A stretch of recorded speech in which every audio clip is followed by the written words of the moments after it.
teman-teman mata pelajaran sejarah. Pada hari ini kita akan membahas tentang bab 1, cara berpikir sejarah.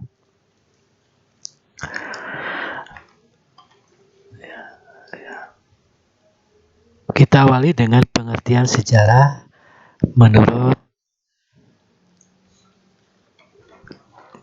etimologi. Sejarah berasal dari bahasa Arab, artinya pohon, merujuk pada silsilah, terutama silsilah raja atau dinasti pada masa lalu. Kita lanjutkan.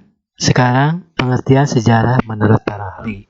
Yang pertama, Herodotus.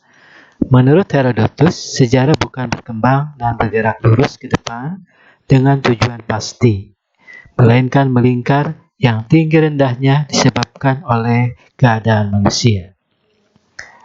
Yang kedua, menurut Ibnu Khaldun. Menurut Ibnu Khaldun, sejarah adalah catatan tentang manusia dan peradabannya dengan seluruh proses perubahan secara nyata dengan segala akibatnya. Yang ketiga, menurut Sartono Kartodirjo, sejarah dibatasi oleh dua hal, sejarah dalam arti objektif dan subjektif. Secara objektif menunjuk pada peristiwa atau kejadian itu sendiri. Secara subjektif, sejarah yang telah ditulis oleh sejarawan.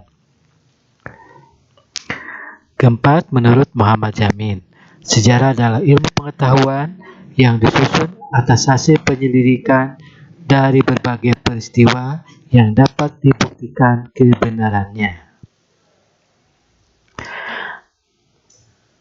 Dari pendapat para ahli tadi, kita dapat menyimpulkan bahwa pengertian sejarah adalah ilmu pengetahuan yang mempelajari berbagai peristiwa atau kejadian yang terjadi dalam kehidupan manusia pada masa lalu.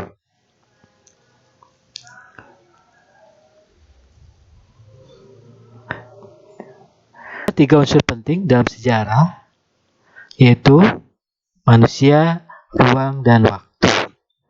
Contoh hanyalah peristiwa proklamasi kemerdekaan. Manusianya adalah proklamator kemerdekaan, yaitu Soekarno-Hatta. Sedangkan ruangnya adalah Jalan Pegangsaan Timur nomor 56 Jakarta. Sedangkan waktu 17 Agustus 1945.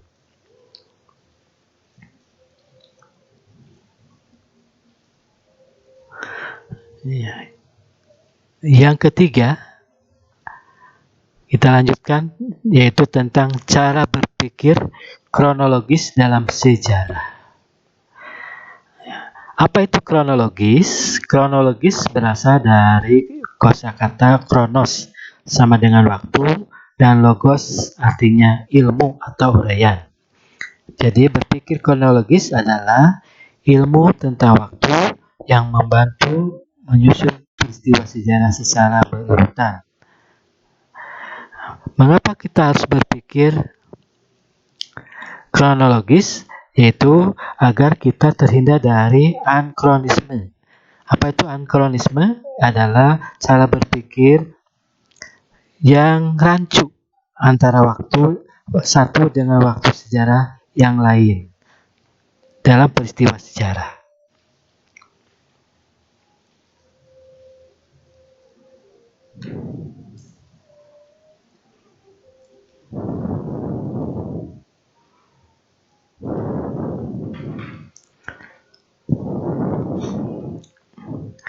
Ya, Bapak akan ungkapkan contoh cara berpikir kronologis dalam sejarah.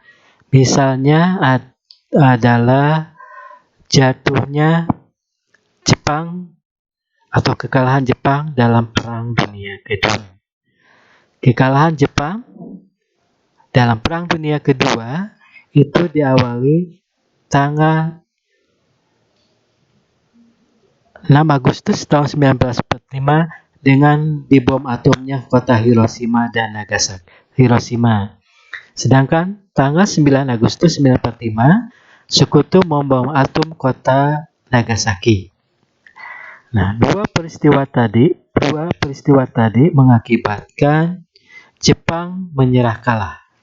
Dan Jepang menyerah kalah pada tanggal 14 Agustus tahun 1945. Nah, kekalahan Jepang ini mendorong bangsa Indonesia yang dimotori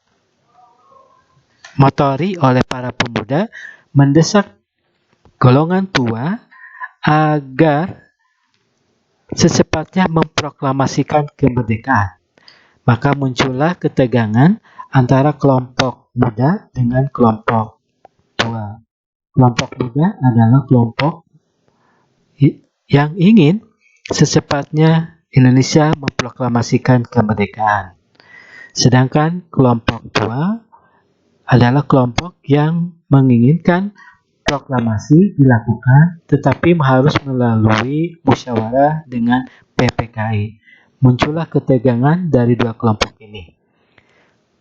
Mungkin ada yang bertanya, kelompok tua adalah tokohnya Soekarno-Hatta, sedangkan kelompok muda tokohnya diantaranya adalah Soekarni. Dua kelompok tadi tidak ada titik temu, kemudian terjadilah peristiwa Rengas Dengklok pada tanggal 16 Agustus.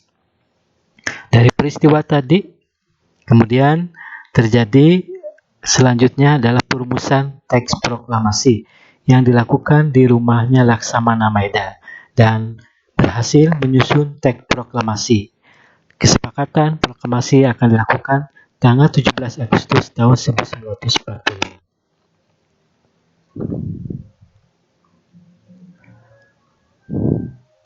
Demikianlah urutan pemaparan tentang berpikir kronologis dalam mempelajari sejarah.